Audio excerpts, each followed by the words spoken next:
Dizem que uma galinha é um símbolo de conforto doméstico.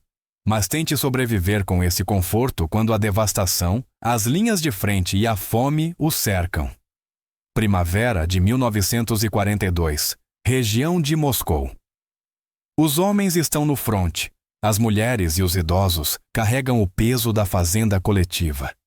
Na aldeia de Borovik, perto de Kolomna, a vovó Akulina mantinha 15 galinhas.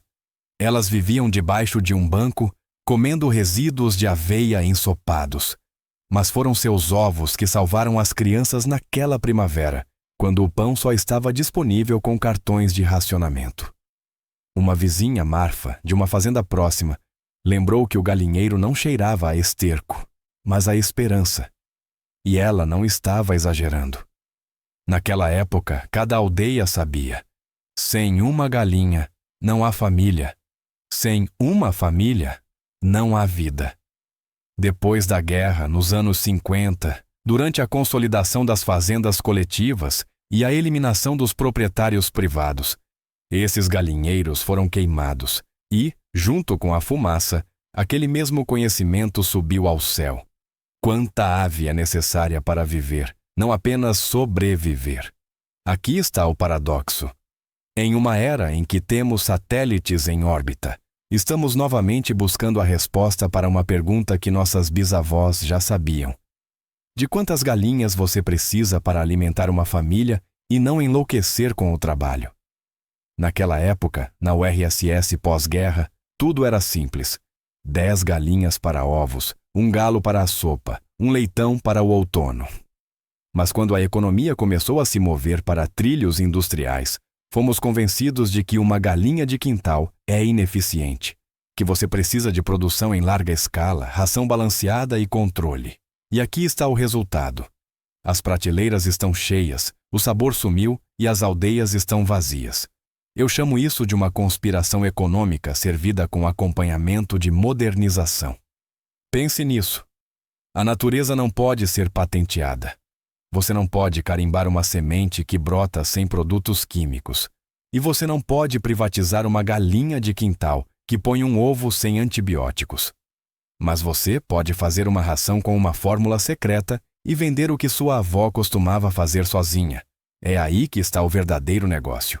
E quanto mais as pessoas param de criar suas próprias aves, maior é a dependência das fábricas. Mas vamos olhar para a biologia, não para a ideologia. Uma galinha é uma criatura de bioquímica precisa. Seu corpo requer 18 aminoácidos, 9 deles essenciais. As dietas industriais são dominadas por lisina e metionina, baratas e sintéticas, mas na ração natural com milheto, sementes de abóbora, urtigas verdes e farinha de peixe, o equilíbrio é diferente. Há mais triptofano. E isso não é apenas sobre produtividade, é o hormônio da felicidade. A galinha fica calma, o ovo fica forte, estresse e a casca fica mole, a clara fica aquosa, porque o cortisol também funciona nas aves. Isso é biologia, não romance. Quando falo sobre o número mágico de animais, não estou falando de misticismo. Estou falando de biofísica. Qualquer sistema vivo, de um formigueiro a uma fazenda, tem um limiar de autossuficiência. Qualquer coisa a menos, e o sistema morre pelos custos. Qualquer coisa a mais, e ele se afoga no caos.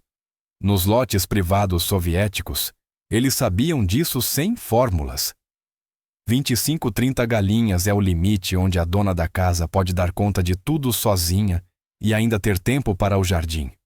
Mas se você quer mais do que apenas ovos na mesa, se quer uma economia real, você precisa escalar. Só que não como nas agro-holdings, onde uma ave vive por 45 dias e morre em uma esteira, mas como faziam nas antigas artéis. Tome o exemplo da região de Kostanay, 1974. Havia uma fazenda coletiva, a Artel Kirov. Eles construíram um galinheiro comunitário para 500 cabeças, sem produtos químicos ou aditivos importados. A ração era cevada local, alfafa e conchas do lago. No inverno colocavam um fogão, usavam lâmpadas incandescentes para iluminação, e era isso. O resultado? 260 ovos por cabeça por ano sem rações fareladas ou hormônios. Por que desapareceu? Porque tais fazendas eram incontroláveis de cima. Elas alimentavam a si mesmas, não o plano. Hoje, a indústria nos vende a ideia de que a pequena escala é inútil, o natural não dá lucro e o antiquado é atrasado. Mas os números dizem o contrário. Aves caipiras gastam 20% menos com ração devido à sua dieta natural de forrageamento. Sua imunidade é 40% maior e a mortalidade é menor. E observe, o ovo dura 1,5 vezes mais porque contém mais lecitina e vitamina E. Essas vitaminas são conservantes naturais. Elas não precisam ser sintetizadas, são um presente do sol e da grama. Então, se você cria 50 galinhas hoje e acha que é o suficiente, saiba disso. Você está no mesmo nível daquelas aldeias do pós-guerra. Você está sobrevivendo, não vivendo. Para viver, você precisa ir além do romance. Você precisa conhecer a economia do coxo. Quantos gramas de grãos por grama de proteína?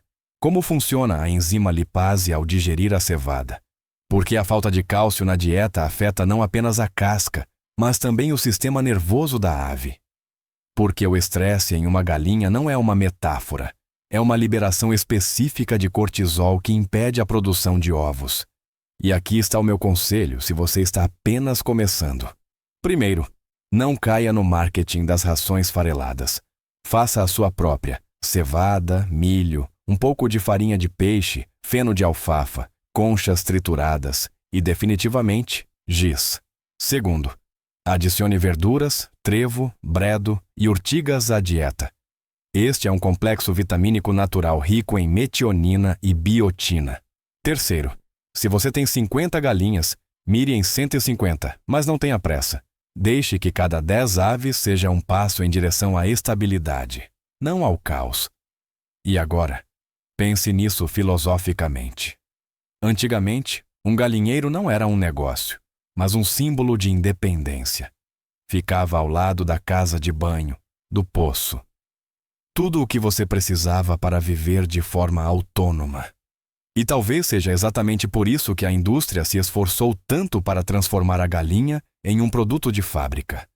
Porque a autonomia não é lucrativa para o sistema. Mas enquanto lembrarmos como cheira um ovo fresco e como soa o cacarejo matinal na chuva, essa memória será mais forte do que quaisquer patentes. O conhecimento sobrevive apenas se o passarmos adiante. Existe um lugar em cada quintal de aldeia, onde aromas, ruídos e história convergem. Esse é o galinheiro. Seja de madeira, barro ou blocos de cimento, com um buraco no telhado ou polido até brilhar, ele guarda algo que você não encontrará em um supermercado. Biologia real. Na era soviética, até os agrônomos sabiam disso. Arquivos ainda guardam relatórios de estações experimentais agrícolas. Por exemplo, na região de Vitebsk, em 1961, foram realizados testes comparativos de ração para galinhas da raça local, Zagorskaya Lososevaya. Os cientistas notaram na época: adicionar aveia germinada e urtigas secas aumenta a produção de ovos em 23% sem aumentar os custos. Não havia premisturas ou estimulantes sintéticos, então, apenas a lógica pura da natureza. Mas o que aconteceu a seguir? A indústria chegou. Nos anos 80, linhagens comerciais como Lohmann Brown e Highline White foram introduzidas ativamente nas regiões de Belgorod e Minsk. A ave é bonita e o ovo é grande, mas sem ração. É como um dispositivo sem bateria. Requer uma proporção precisa de proteína, 16-18%, cálcio, 3,5% e fósforo, 0,45%. Caso contrário, ela para de botar. E foi aqui que começou a armadilha tecnológica. As rações caseiras não eram mais suficientes. As pessoas começaram a comprar misturas prontas. E quem as produzia? Fábricas. Fábricas controladas pelas mesmas pessoas que negociavam grãos, aditivos e medicamentos. Assim, o indivíduo perdeu a soberania sobre seu próprio café da manhã. Vamos olhar para o que há de tão secreto nessas rações. Se você ler as letras miúdas nos sacos de ração balanceada, verá abreviações como DL-metionina, L-lisina, cloreto de colina, fumarato ferroso e óxido de zinco. Tudo parece benéfico, mas há uma nuance.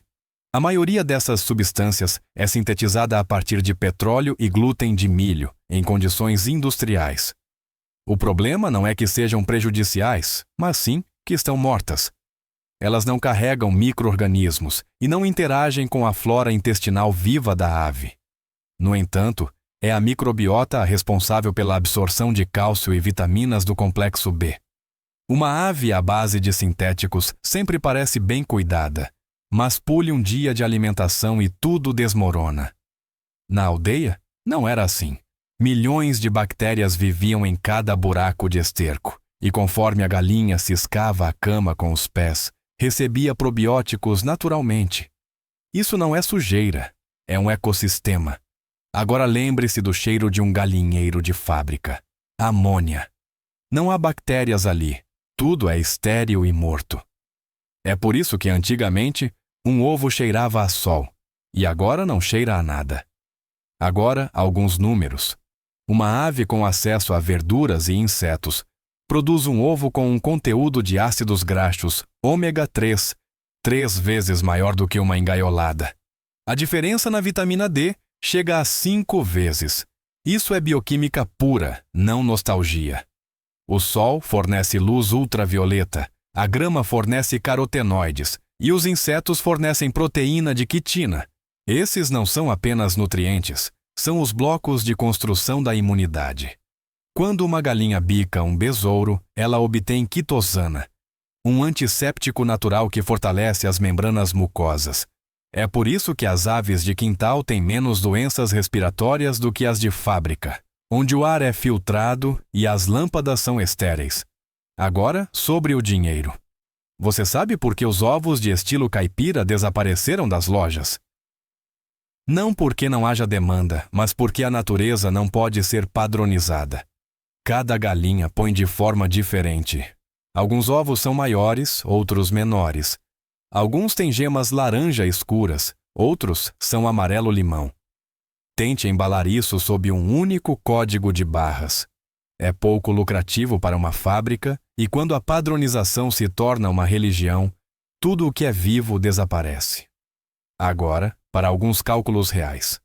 Se você mantém 100 galinhas e cada uma põe uma média de 0,8 ovos por dia, contabilizando as pausas sazonais, isso são 80 ovos diários, ou 2.400 por mês, a um preço médio de 7 rublos por ovo, são 16.800 rublos de receita. A alimentação consome cerca de 4,5 kg por dia, aproximadamente 18 sacos por mês. A um preço de 1.200 rublos por saco, são 21.600 rublos. Você já está no prejuízo, certo? Mas agora imagine que você não compra a ração. Você mesmo a faz.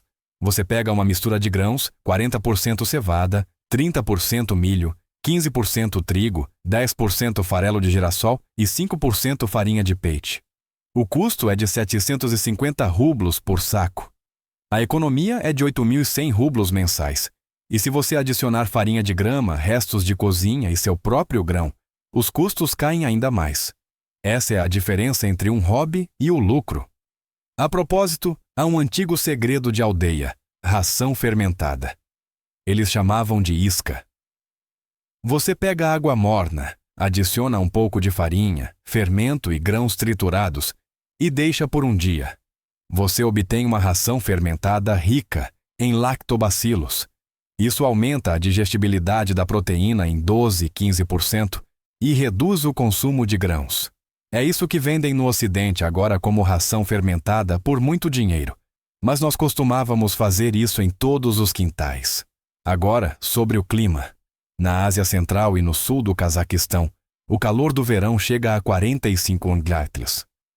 Lá, os galinheiros são feitos de adobe, argila com palha, com paredes de meio metro de espessura. Fica fresco lá dentro, mesmo ao meio-dia. No inverno, colocavam um fogão de barro com chaminé.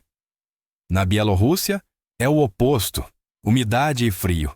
Lá, usavam cama feita de turfa e feno com 20 e 25 centímetros de espessura, que gera seu próprio calor conforme se decompõe. A cama biotérmica é uma invenção brilhante, esquecida com a chegada dos padrões europeus. Ela retém o calor, cria bactérias naturais e quase elimina o cheiro de amônia. É por isso que os sistemas antigos eram vivos. Não exigiam eletricidade, antibióticos ou comedouros de plástico. Eram sustentáveis. Neles, tudo está interligado. Esterco, fertilizante, verduras, ração, ovo, comida, pena, travesseiro. Agora, tudo isso foi separado como se a natureza fosse uma fábrica. Agora é o momento perfeito para trazer esse conhecimento de volta. Construa seu galinheiro não a partir de uma foto do Pinterest, mas com inteligência. A parede sul deve ser transparente, policarbonato ou janelas antigas para captar a luz. Ventilação através de um cano com registro. Um chão de terra com cama profunda de pelo menos 20 centímetros. Um ninho, um comedouro e um bebedouro para cada 10 galinhas. Pelo menos 0,13 metros de espaço por cabeça no interior e 1 metro no piquete. Isso não é um capricho, é psicologia aviária.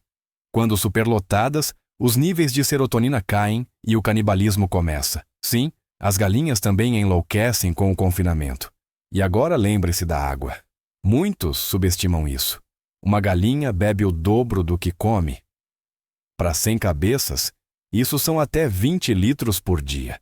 Se a água estiver morna ou suja, a produção de ovos cai instantaneamente.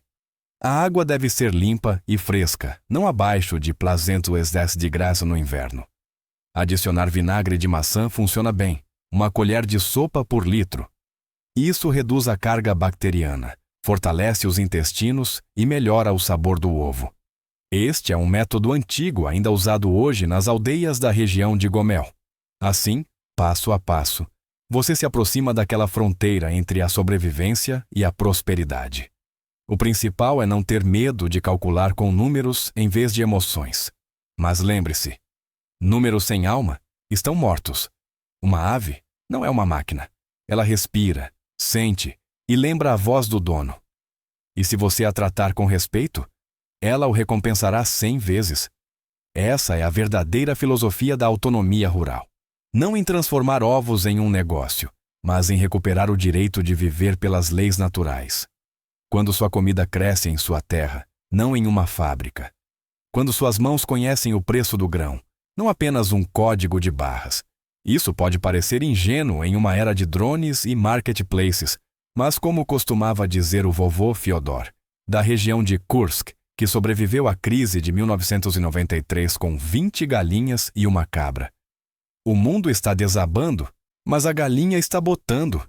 Isso significa que podemos viver. E ele tinha razão. Porque uma galinha não é apenas uma ave. É o último bastião da autossuficiência. E se quisermos sobreviver não como consumidores, mas como pessoas, devemos aprender novamente a alimentar nossas galinhas e, portanto, a alimentar a nós mesmos. O conhecimento sobrevive apenas se o passarmos adiante. Quando digo que a ciência vive em cada galinheiro, muitos sorriem com desdém. Não deveriam. Qualquer avó de um lote subsidiário dos anos 1970 sabia mais sobre bioquímica do que um tecnólogo moderno de agroholding com diploma. Ela apenas não usava essas palavras. Ela dizia: a galinha está na muda, dê a ela uma cenoura. O sangue dela está esfriando. No entanto, isso é pura fisiologia. A muda é um período estressante. O corpo requer carotenoides e aminoácidos sulfurados para renovar as penas. Cenouras são fonte de beta-caroteno e metionina. Esse é todo o conhecimento de que você precisa, sem microscópio, mas com precisão laboratorial.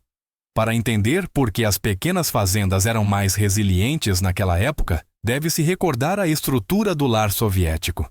Em 1980, o lote privado médio na ESFSR tinha 20 galinhas, 1 ou 2 porcos, uma cabra ou uma vaca, e um jardim de 1.000 metros quadrados. Não parece muito.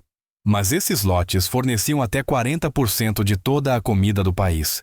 De acordo com os dados do Gosplan, galinhas, porcos e vegetais Não eram apenas comida, eram um armazém vivo de proteínas, vitaminas e calorias a pouco mais de 1 quilômetro de casa.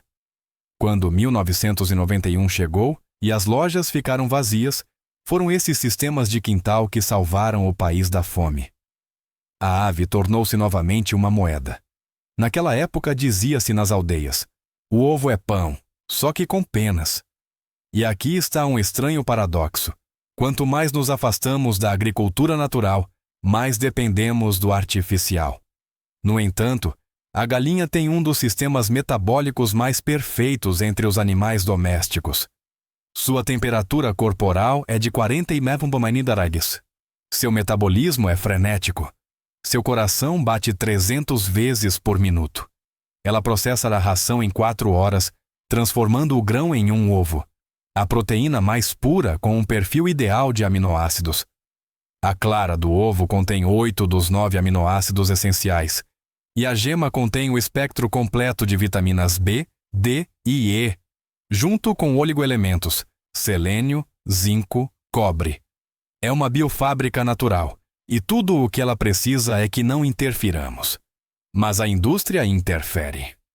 Desde os anos 2000, começou uma verdadeira corrida de vacinação. As aves são vacinadas contra tudo: doença de Newcastle, bronquite, micoplasmose, gumboro. Por um lado é necessário. As doenças não foram a lugar nenhum, mas quando se torna uma esteira de produção, a imunidade natural para de funcionar. A cada geração de linhagens de fábrica, a ave perde a capacidade de formar anticorpos por conta própria. É por isso que as raças antigas de aldeia, como a Kutinskaya Yubileinaya ou a branca russa, são tão valorizadas. Elas são geneticamente mais resistentes. Seus ovos não têm uma forma perfeita, mas estão vivos. Um ovo de tal galinha dura de 10 a 12 dias sem geladeira porque possui uma camada protetora natural, a cutícula, que as fábricas lavam antes da embalagem. Aí está até a sua resposta de por que um ovo de aldeia tem um cheiro diferente. Ele retém o fôlego da casca, é poroso e o ar passa através dele. Um embrião de galinha respira mesmo dentro do ovo. Os ovos de fábrica, porém, são revestidos com um verniz de silicone para brilhar. E é isso. Um corpo morto. Por mais bonito que seja. Agora, um pouco de prática. Se você quer manter um plantel de 150 a 200 cabeças, esqueça o galinheiro como apenas um barraco. Este agora é um mini sistema que exige contabilidade. Primeiro, microclima. A temperatura ideal para poedeiras é de +18 /20 com 60 a 70% de umidade. A 30 ris, a produtividade cai 20%, a 10 ris cai 15%. Se o ar estiver muito seco, a ave perde umidade pela respiração. A casca torna-se quebradiça. Se estiver muito úmido, o risco de coccidiose aumenta. Então, uma boa ventilação é mais importante do que o isolamento. Construa um cano de entrada e saída, a borda inferior na altura do chão, a superior sob o telhado. A diferença de pressão cria uma corrente de ar natural. Segundo, iluminação. Uma galinha bota quando recebe pelo menos 14 horas de luz por dia. Mas não se trata apenas da quantidade. Trata-se da qualidade. Luz muito forte causa estresse. A iluminação ideal é de 10 lux. Isso é como um amanhecer suave. É melhor usar lâmpadas quentes, 2700, 3000K. Elas estão mais próximas do espectro solar do que as brancas frias. Terceiro, alimentação. Aqui você precisa de um sistema, não de intuição.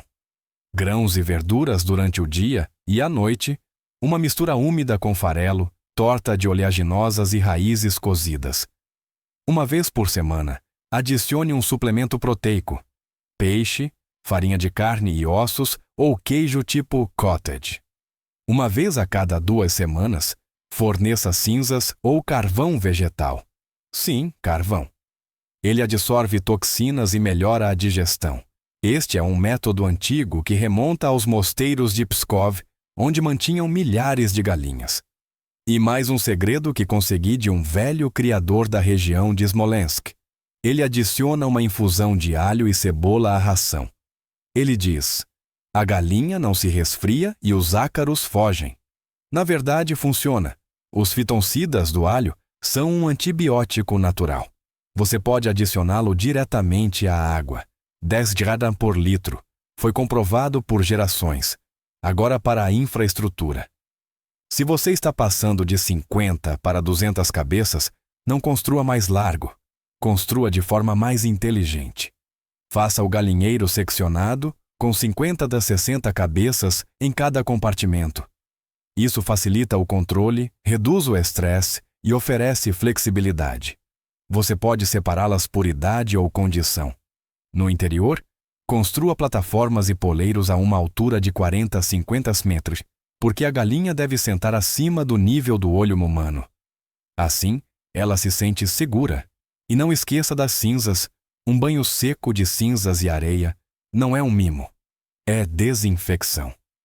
Sem isso, a penugem da ave se tornará o lar de parasitas. Agora, um pouco de economia. Por que os números não fecham para muitos, mesmo com uma boa fazenda? Porque eles não levam em conta o valor do próprio trabalho. Pense nisso. Você levanta às 6 da manhã, limpa, alimenta, lava bebedouros, coleta ovos e depois faz tudo de novo à noite. Isso são pelo menos 3 horas por dia. Multiplique isso por 30, 90 horas. Se você se pagasse apenas 200 rublos por hora, seriam 18.000 por mês. Adicione ração, eletricidade, cama e transporte. Acontece que, com 50 galinhas, você está apenas mantendo o giro, mas não lucrando. Mas com 150, seu trabalho escala. As mesmas 3 horas, mas com o triplo de produto. Esse é o exato limiar de autossuficiência do qual a indústria não fala. E eles silenciam sobre mais uma coisa: a qualidade de vida da ave. Nas fábricas, a densidade de estocagem chega a 18, 20 cabeças por metro quadrado. Isso significa que cada galinha vive em uma área do tamanho de uma folha de papel. Ela não tem chance de abrir as asas ou acessar a terra. Daí a depressão, o canibalismo e a picagem. E então comemos um ovo no qual o medo está codificado quimicamente e nos perguntamos por que as alergias estão aumentando. A informação biológica é transmitida, por mais sutil que seja, e agora, o que nenhuma brochura publicitária lhe dirá. Em 2015 foi realizada uma pesquisa na Rússia sobre o valor nutricional de ovos de diferentes fontes. Os laboratórios compararam ovos de fábrica, de granja e de quintal.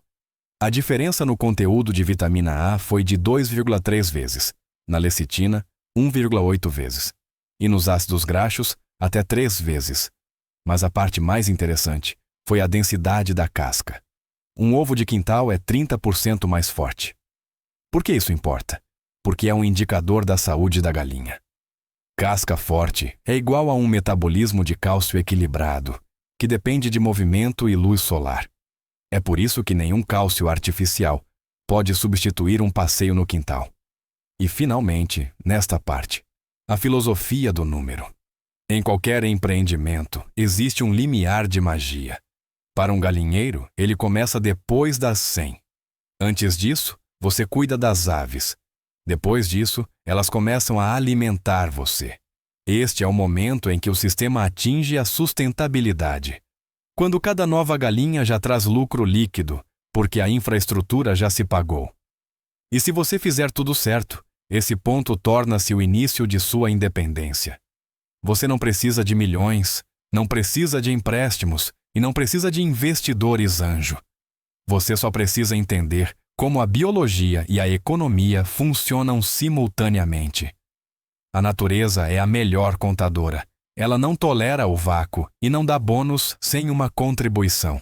Dê à terra e ela lhe devolverá em dobro. Então, quando você estiver ao lado do galinheiro pela manhã e ouvir as galinhas chamando umas às outras sob o telhado, saiba disto. Estes não são apenas sons. É um antigo código de sobrevivência passado para nós por aqueles que sobreviveram ao bloqueio, à fome, ao colapso e às reformas. Enquanto alimentarmos nossas aves, não teremos perdido nossa conexão com a terra. O conhecimento sobrevive apenas se o passarmos adiante. Há uma palavra que eles não gostam de dizer em fóruns agrícolas: Sustentabilidade. É muito simples, muito humana. Porque a sustentabilidade não é sobre investimentos, é sobre a capacidade de resistir quando tudo está desmoronando. Tome, por exemplo, o ano de 1998 na Rússia. Crise, inflação. As prateleiras estavam vazias, os empréstimos viraram fumaça. Mas quem tinha galinhas sobreviveu. Na região de Saratov, houve uma aldeia inteira onde as mulheres organizaram uma artel. Ovos por açúcar. Elas permutavam seus produtos enquanto as fábricas estavam paradas. No final, em um ano, elas estabeleceram seu próprio sistema de comércio sem bancos, intermediários ou marcas. 20 anos depois, esse modelo é relevante novamente porque tudo é cíclico. E se você entende como seu galinheiro funciona, você está fora da crise. Vamos começar com o básico. Uma galinha é um processador biológico que recicla tudo o que você não terminou de comer. Restos de pão, cascas de batata, sobras de mingau. Tudo isso é transformado em proteína. 1 kg de resíduos alimentares equivale a 1 kg de ovos ou 0,7 kg de carne. Em uma fábrica, chamam isso de baixa conversão. Mas na aldeia, chamamos de bom senso. Quando tudo está conectado, não há desperdício. Mas se você quer que seu sistema funcione de forma constante, tem que entender o equilíbrio. Uma galinha não é um porco. Proteína demais. E os rins não aguentam. De menos. E o ovo murcha. O ideal, 16% de proteína na dieta, 3% de gordura, 5% de fibra. E o mais importante, variedade. Na natureza, uma ave não come a mesma coisa 2 dias seguidos. Portanto, sua ração deve ser viva. Grãos, verduras, misturas úmidas e, ocasionalmente, peixe ou queijo tipo cottage. Muitos perguntam, por que preciso desses detalhes técnicos? Não sou um criador. É porque sem entender a fisiologia, não haverá resultado. Aqui está um exemplo: cálcio. Todos sabem que é necessário para a casca, mas poucos sabem que sua absorção depende da vitamina D3, e esta só é sintetizada sob luz ultravioleta. Se suas galinhas ficam na sombra o dia todo, você pode despejar giz aos baldes. Não adiantará nada. Na URSS, resolveram isso de forma simples. Faziam janelas voltadas para o sul e colocavam espelhos para que a luz chegasse mais fundo.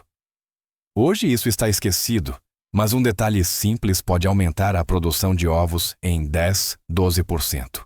Ou outra nuance: pedras no estômago. Sem elas, a digestão da galinha fica prejudicada. Na natureza, elas bicam pequenas pedrinhas e grãos de areia. Se você mantém as aves sobre cama, adicione areia ou cascalho de 2-3 mm. Isso não é decoração, é uma necessidade fisiológica. As pedras na moela moem a ração, ativando as enzimas. Sem elas, o grão apenas passa direto. Em seguida, equilíbrio mineral e hídrico. Com a deficiência de sódio, as galinhas começam a bicar seus ovos. Isso não é um mau hábito. É uma tentativa desesperada de repor sais. Adicione uma pitada de sal ao bebedouro e o problema desaparecerá. Mas não exagere. 0,2% de sal pelo peso da ração é suficiente. Se quiser repor o sal naturalmente, forneça cinzas de madeira de bétula. Ela contém potássio, cálcio e oligoelementos em forma acessível. Agora vamos falar sobre saúde. Coccidiose, micoplasmose, deficiência vitamínica. Estas são palavras assustadoras usadas para amedrontar os iniciantes. Mas, na realidade, a maioria das doenças é resultado de estresse e superlotação. A natureza não tolera espaços apertados. Se você quer um plantel saudável, dê terra às aves, deixe-as ciscar, tomar banho de poeira e procurar minhocas. 5 minutos ao sol proporcionam mais benefícios do que 1 litro de vitaminas em frasco. E lembre-se da velha regra: onde a galinha caminha, a doença não se instala. Também existem métodos populares de prevenção comprovados ao longo de séculos. Para parasitas, uma infusão de caatinga de mulata e absinto, 1 litro por 10 litros de água. Para diarreia, decocção de casca de carvalho. Para falta de apetite, infusão de rosa mosqueta ou vinagre de maçã. 10 ml por litro de água. Isso não é xamanismo, é fitoquímica. As plantas contêm taninos, ácidos e óleos essenciais que suprimem patógenos sem matar a microflora. Agora vamos falar sobre a economia dos dias de hoje. Em 2026, o preço da ração balanceada subiu quase 40% em relação a 2023. Muitos produtores fecharam. Por quê? Porque o modelo deles era linear: comprar ração, vender ovos. Mas se você produz o grão sozinho, ou pelo menos alguns dos componentes, você é independente. As fazendas soviéticas sempre tinham uma base forrageira: trevo, aveia, milho, mesmo em pequenos lotes. Hoje, isso está se tornando novamente a chave para a sobrevivência. Semeie parte de seu lote com alfafa, 2 colheitas por ano, até 20% de proteína na matéria seca. Seque e moa, e você terá um suplemento vitamínico gratuito. Ou semeie amaranto. Ele fornece massa verde até o final do outono, e é rico em lisina e cálcio. Essas culturas estão injustamente esquecidas, mas criam independência. Agora, sobre o benefício secundário que as pessoas raramente pensam. Um galinheiro é uma fonte de calor, esterco e energia. 1 metro cúbico de cama em decomposição libera até 400 kWh por quilograma por dia. Isso significa que, se organizar a ventilação adequadamente, você pode aquecer uma estufa ou secar grãos. Nas fazendas coletivas soviéticas dos anos 60, havia até projetos de estufas biotérmicas, onde o galinheiro era conectado a um laranjal. O calor das aves aquece as plantas, e as plantas fornecem ração. Um círculo perfeito. Hoje, isso pode ser replicado. O esterco não é resíduo, é ouro. 1 quilo de dejetos de galinha contém até 1,5% de nitrogênio, 1% de fósforo e 0,8% de potássio. Isso é o equivalente ao fertilizante NPK. Dilua em água na proporção de 1:20, deixe descansar por 1 dia e regue seus canteiros. Apenas não com esterco fresco, ou queimará as raízes. Dessa forma, você pode reduzir os custos com fertilizantes químicos a 0. Agora sobre marketing. Como você vende se não é uma fábrica? A resposta é simples: honestidade. As pessoas estão cansadas do falso. Mostre onde suas galinhas vivem e o que comem. Grave um vídeo, poste nas redes sociais, embale os ovos em papelão e escreva a data com um marcador.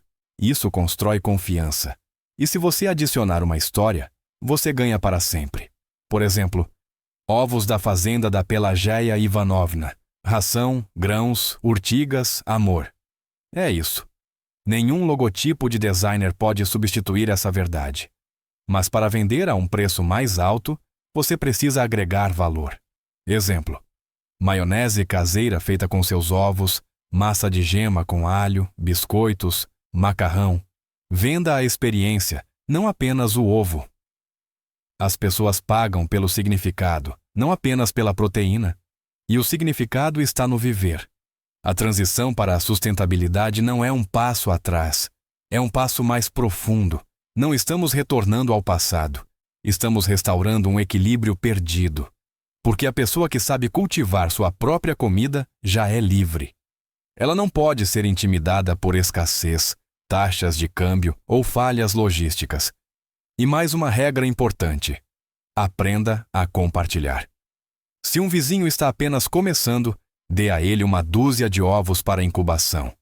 Se você tem excesso de grãos, troque por leite. Isso não é caridade, é um círculo de confiança. Foi assim que nossos avós viveram e não sofreram, porque sabiam. O lucro não é apenas dinheiro, é a sustentabilidade da comunidade.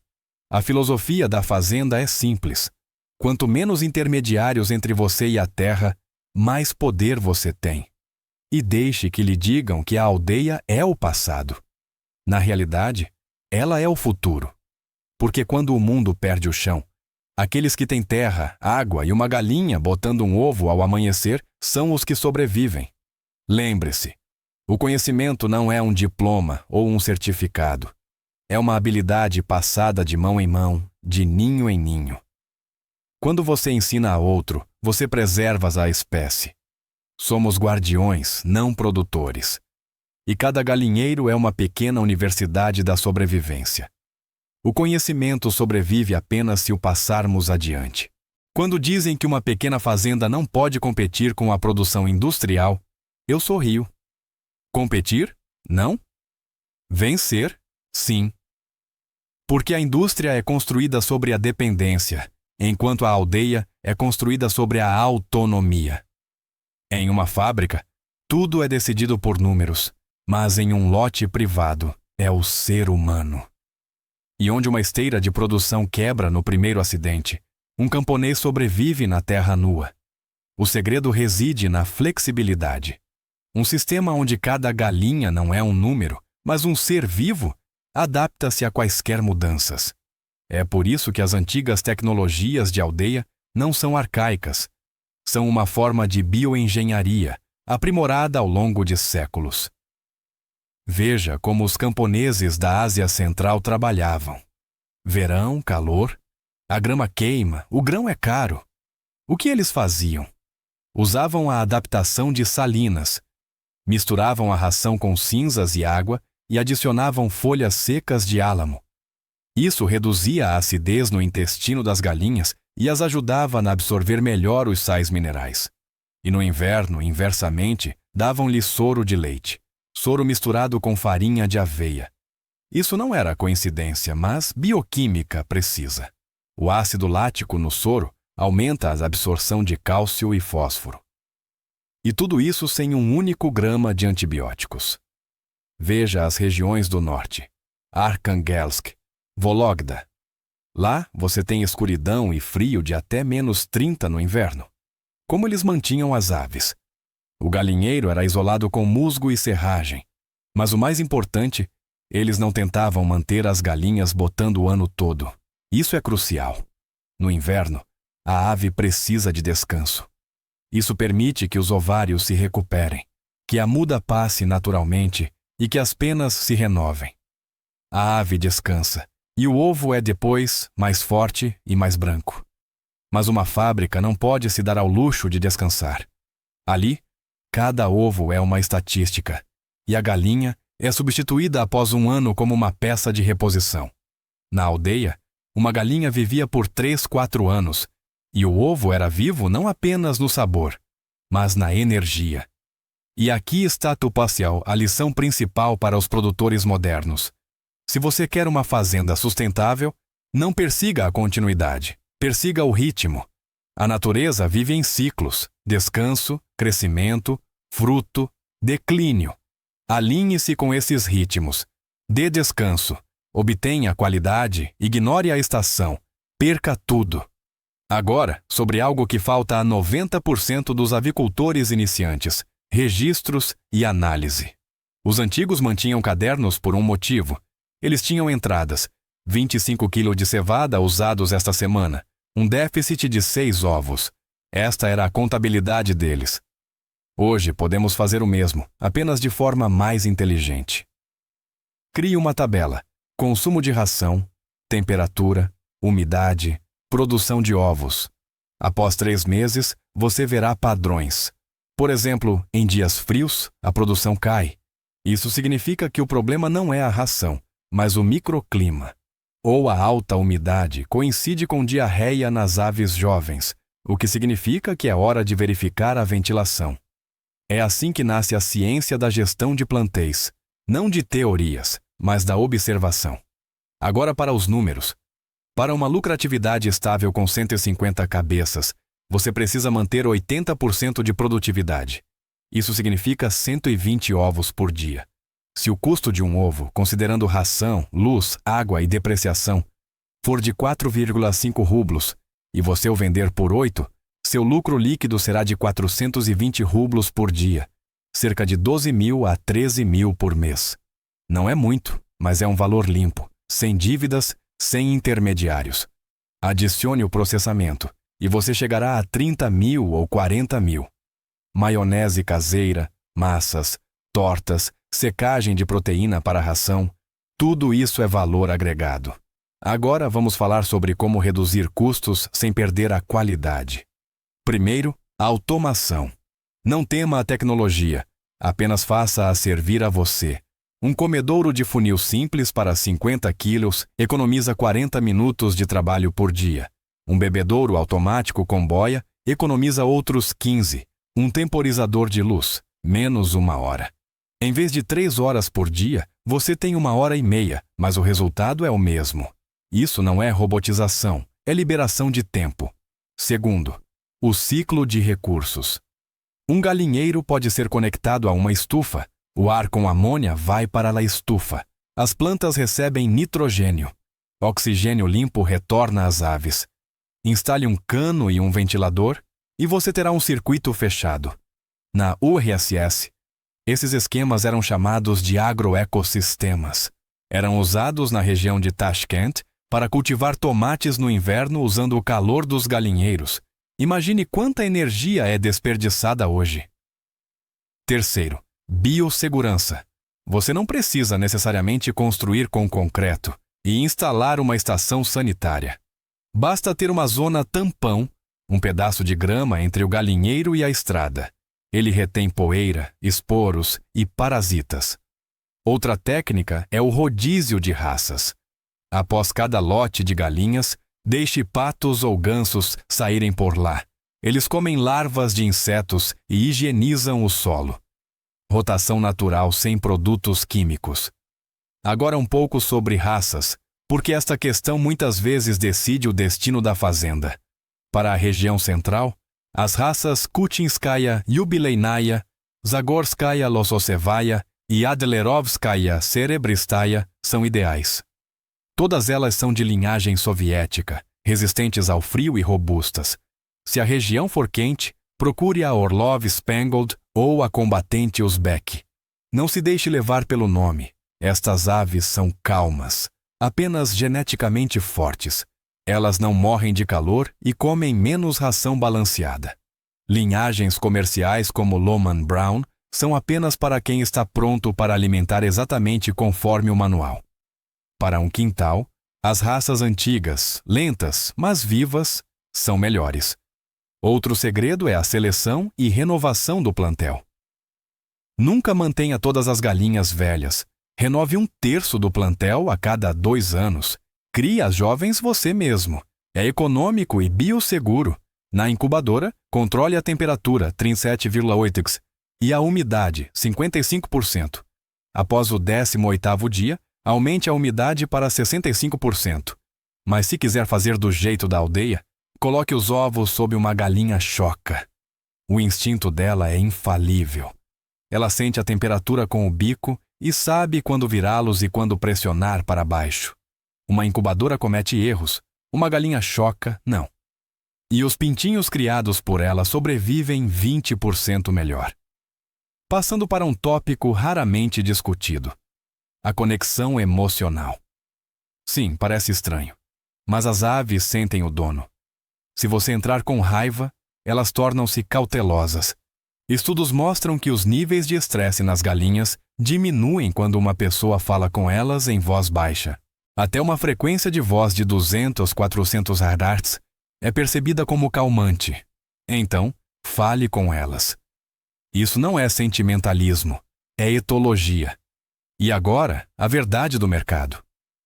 Por que o ovo de aldeia não ocupou seu lugar nas prateleiras? Porque ele não pode ser encaixado nos padrões industriais. Falta-lhe uniformidade. Um é ligeiramente maior, outro tem uma manchinha. Mas essa mesma imperfeição é a marca da vida. Até 2025, pequenas cooperativas já começaram a aparecer, vendendo produtos sob a marca Ovo Vivo. Elas unem agricultores e vendem diretamente através de assinaturas. Esta é a nova economia, não de massa, mas honesta. E ela está crescendo. Se você quer entrar nisso, comece pequeno. Reúna 3 vizinhos que tenham aves. Criem uma marca comum. Acordem padrões. Deixem que cada lote passe por uma única verificação. Cheiro, cor, sabor. Sem produtos químicos, sem engano. Isso já é uma rede, e uma rede é poder. Foi assim que nasceram as primeiras artéis nos anos 30. E foram elas que tiraram as aldeias da pobreza. E agora, filosofia. Tudo o que estamos falando não é apenas sobre comida. É sobre poder, sobre o tempo. Quando você cria suas próprias galinhas, você não espera por um contra-cheque, não depende de entregas e não teme apagões. Você tem sua própria manhã, seu próprio ciclo de vida. É isso que a verdadeira liberdade é. Sim, cheira a esterco e exige trabalho, mas é o cheiro da independência. Lembre-se de como na infância, a manhã começava com o canto do galo. Não é apenas um som, é um sinal de que o mundo está vivo. Quando os galos desaparecem, a conexão entre gerações desaparece. Mas quando eles retornam, a aldeia ganha vida. Portanto, cada novo galinheiro é uma pequena revolução. Não contra alguém, mas por si mesmo. Então, se você está assistindo a este vídeo e pensando, talvez eu deva tentar? Não pense, haja. Compre uma dúzia de galinhas, construa um abrigo aquecido, alimente-as corretamente. Conte seus custos e cresça em direção ao seu número. 150, 200, 300. Este é o seu caminho para a sustentabilidade. Não para toda a riqueza, mas para a prosperidade. Há uma grande diferença. Riqueza é quando você tem tudo. Prosperidade é quando você tem o suficiente. E quando você sair ao quintal em uma manhã, respirar o cheiro da palha e ouvir a casca estalar em algum lugar de um ninho, saiba disto. Você fez a coisa mais importante. Recuperou uma vida na qual tudo depende não da política ou do mercado, mas de suas mãos, de sua terra e de sua fé. O conhecimento sobrevive apenas se o passarmos adiante. Se esta história mudou sua visão sobre o layout familiar de um quintal de aldeia e o que realmente existe por trás de um ovo caipira comum, inscreva-se em nosso canal e deixe o seu curtir. Estamos abrindo as páginas da história e do conhecimento que muitos tentaram condenar ao esquecimento. Vamos construir nosso futuro juntos e recuperar nossa independência. O próximo cofre de conhecimento se abrirá muito em breve.